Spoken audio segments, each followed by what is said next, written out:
সবটাই তোমাকে বলতে হবে আমি বাপের জন্মে দেখিনি এরকম, এটা এটা তোমাকে বলতে হবে।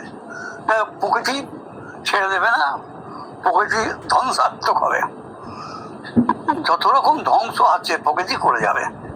26 রেহাই দেবে না, 26 সালে রেহাই দেবে না। এবং মানে ওয়েদার যা হবে মানুষের উপযোগী হবে না।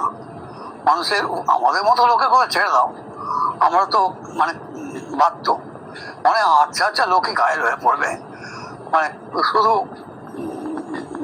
ওয়েদারের জন্যে বহু লোক ঘায়ল হয়ে পড়বে ওয়েদারের জন্য। হ্যাঁ বলো, এটা ওয়েদার গেল একটা দিক। তারপর না, প্রকৃতি তো আছে, এই প্রকৃতির সাথে সাথে ধরুন সব ঘটবে বলছি তো, মানে তোমার ভূমিকম্প থেকে আরম্ভ করে সব কিছু ঘটবে।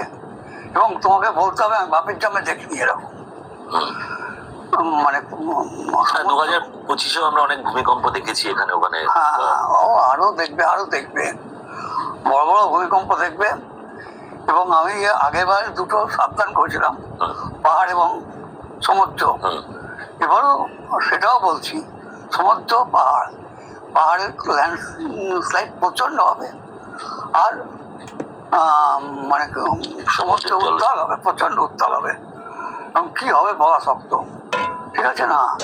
এটা ভবিষ্যৎবাণী, এগুলো ঠিক লাগে কি লাগে না আমি জানি না, তবে এগুলো হবে কিন্তু। যাই হোক, হ্যাঁ, মানে 2025-এ আপনি অনেককে আমি দেখেছি বারণ করেছিলেন যে পাহাড়ে বা সমুদ্রে এমন যেও না। তো সেটাই তো, সেটা তো গেল একটা দিক, প্রকৃতির দিক থেকে। এদিকে মানুষের যে সার্বিক পরিস্থিতি, আপনার কাছে বহু লোক আসেন যান, আমি দেখেছি যে তাদের মানে চাকরি বাকরি, ব্যবসা বাণিজ্য,